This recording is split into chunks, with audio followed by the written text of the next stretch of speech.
Hey guys, welcome to another video. Last time when I made a video on the whole scenario related to the visas and the Trump visa ban, I talked to you about the whole proclamation. I read it to you, every single sentence that was important. I had it highlighted. If you have not checked that out, you should definitely consider checking it out because that's a very important video. Now in this one we're going to talk about the exact impact, because in that video I was reading the proclamation. I could not tell you, hey, what does this really mean? But here we have a very helpful chart which we will read in about a moment. Let me actually show you the chart over here. So if you can see, this is the chart. This tells you exactly who is impacted, and I'm going to tell you exactly what these visas mean. And basically we're just going to define the visas, and I'm going to tell you, hey, if this is your case, you are going to be impacted. If this is your case, you may not be impacted. So these are the things that I'm going to be telling you.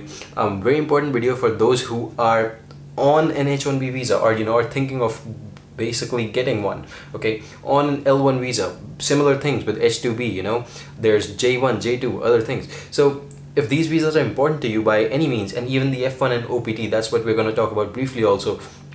This video is extremely important. Do not skip this. I repeat, do not skip this. Okay, so let's begin, and let me just continue explaining. Okay, so we're going to be reading this blog over here, this article. This is on yamgrad.com. Again, I will be giving you the link to this, and you can basically just check this out from the description, by the way, in case you need to. Okay, anytime you want, you can go over there.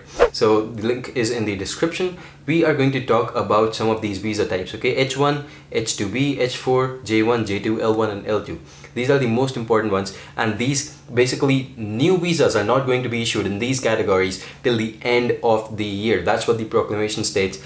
Till 2020 ends, basically 31st December 2020, no one will get a new visa. Of course, there are exceptions. When I say no one, it doesn't mean no one at all, but still, it basically most people watching this video, for you guys, I would say 99.9%, you guys are covered in this, and you will be affected by this if you fall under one of these categories. So let's quickly take a look at the visa types. I'm just going to explain the visa types quickly, and then we're going to head on to the bans. Okay, so H1B, you already know what an H1B is. So basically every year 85,000 H1B visas are given out. It's a non-immigrant visa that allows companies to employ graduate level workers in specialty occupations. Okay, so these are usually visas which require special expertise. Employers hire you, and basically you have 3 to 6 years on the H1B. 6 years is the maximum with the extension, that is. Okay, so that's fine, you already know it, I'm pretty sure. What about the H-2B visa? Well, the H-2B is basically when a non-immigrant program, basically it's the same thing, it's a non-immigrant program, so it's a temporary visa, okay, and employers use this to hire foreign workers who come to the US to perform non-agricultural services, remember, okay? So you gotta remember, it's about the peak, okay? So it needs to be as if maybe, the US or some basically some state in the US has some extreme emergency and they need a lot of workers to perform, I don't know, heavy lifting. Maybe they need to perform some other sort of work which requires some special sort of talent, maybe, which they do not have in their country. What they can do is they can import the people. Basically they can bring these people onto the H-2B visa, which is again a temporary visa, non-immigrant visa, and like they say over here, it's a one-time seasonal peak load or intermittent basis visa. So it's only there for 1 year, by the way. You can extend it to a maximum of 3 years, but that's about it. From there, there's no going on onto the H-2B visa. Okay, usually H-1B is more preferred. Apart from that, these are the H-4 visa holders. So if you are a person with an H-1B visa, over here it's the Homer from The Simpsons, or you have an H-2B visa, then what happens is that all of your dependents will have an H-4 visa. Okay, so these are the people who are going to be on H-4 visas. Next we have L1 and L2 visas. L1 visas, I would say, hey, let's say that there's a company over there in the US and there's a company over here in India as well. Okay, it's the same company, and the company in the US and company in India are both subsidiaries of each other. And let's say that some person is the CEO or CTO of the company, and he's in India right now. Okay, what he can do is he can get an L1 visa, and he can show that, hey, it's important that I go to the subsidiary in the US and I work from over there itself. Okay, so that's how the L1 visa works. It's some people who have extreme knowledge of the business, okay, and they need to be there in their subsidiary, so that's how they go in, okay. So anyone who is a dependent of this person will be on an L2 visa, okay. So it's the same thing, just like in the H1 H4 case.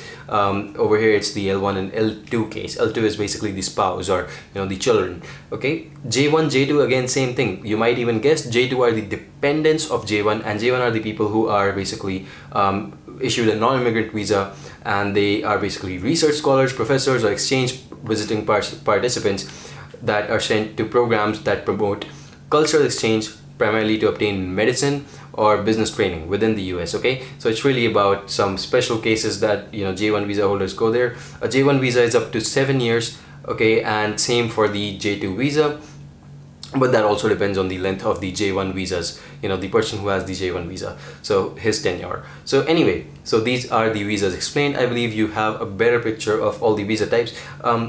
A few other visa types which you may be affected by: F1 visa, F2 visa, OPT and OPT extension. These visa types, again, I want to repeat, a lot of people were confused by this in the last video.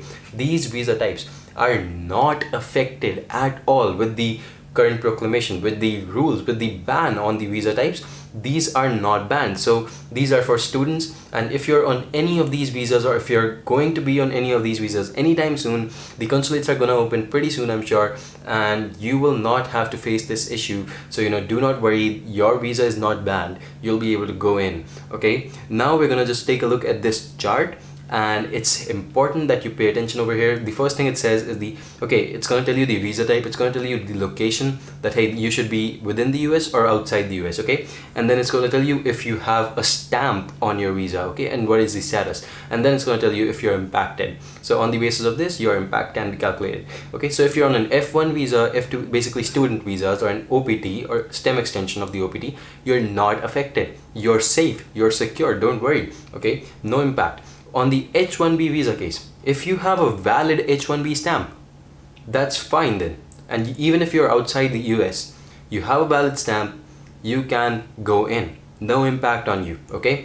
What if you are inside the US and you have a valid I-797, or you have a valid I-94?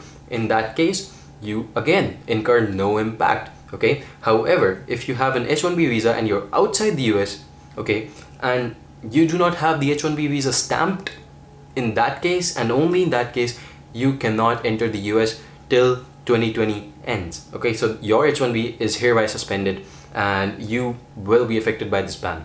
Similar cases for the H2B. Again, if you have an H2B visa with stamp, or basically even if you are outside the US, it doesn't matter, you can go in. If you're inside the US and you have a valid I-94, then again, no impact, it's fine. But if you are on an H2B visa and you do not have a stamp, you again cannot enter the US, and you fall into the ban that they're talking about over here. Similar things over here for the H4 visa. You can see exact same thing. The same thing is basically happening over here. So if you do not have an H4 visa, but even if you have applied for it and you're outside the US, you are going to be impacted. So the people who are outside the US, they are the only ones who are going to be impacted. Also, one more condition over here: if you're outside the US and you do not have the stamp, that's what matters over here, okay. Same thing in the L1 L2 visa. You can see over here, the stamp is important. Even if you're outside, you can go back in, but you need the stamp, okay. The same thing over here for J1 J2 visas. You need the stamp. If you do not have the stamp and you're outside the US, you cannot enter the US, okay. So I hope this makes it a lot clearer. Again, the link to this is in the description, so you can always go on and check it out. Again, then we talk about a little bit of exceptions to the rule, and I think that is mostly it, okay. So I hope that this kind of helps you gain a lot more perspective as to who is going to be affected, because I saw that once we made the video, and a lot of other people also made the videos, there was a lot of confusion going on in the comments. That's something that I want to avoid, okay. I know a lot of you guys are students and you're probably worried about the future, and should you even go in or not. In that case, please let me know. If you are still looking at fall 2020, spring 2021, and you do not know what to do, I'll make a separate video. I'll give you some advice, I'll give you my perspective, okay, that hey, this is what I would have done, this is what I would do in my own case also if I have to go. So I hope that that will help you. If I get enough comments, only then I will be making this video, and I'll be posting it tomorrow itself, I promise you. Okay. As for this video, I believe this is all. I just wanted to explain the the exact impacts, which I could not go over last time because the video was already 20 minutes long, and I hope that this helps. If you need any further help, all you can do is you can just go on to discussions over here. You can post your question, and I will definitely, you can see people are posting their questions and I am replying over here. So I will be happy to help you in these cases. Okay. As for the video, if you like the research, if you like the work that we're doing over here at BioMgrad, please consider subscribing the channel. Yeah man, please consider it, and I will see you in the next one. Thank you so much. Give me a thumbs up if you like the video. Goodbye, take care.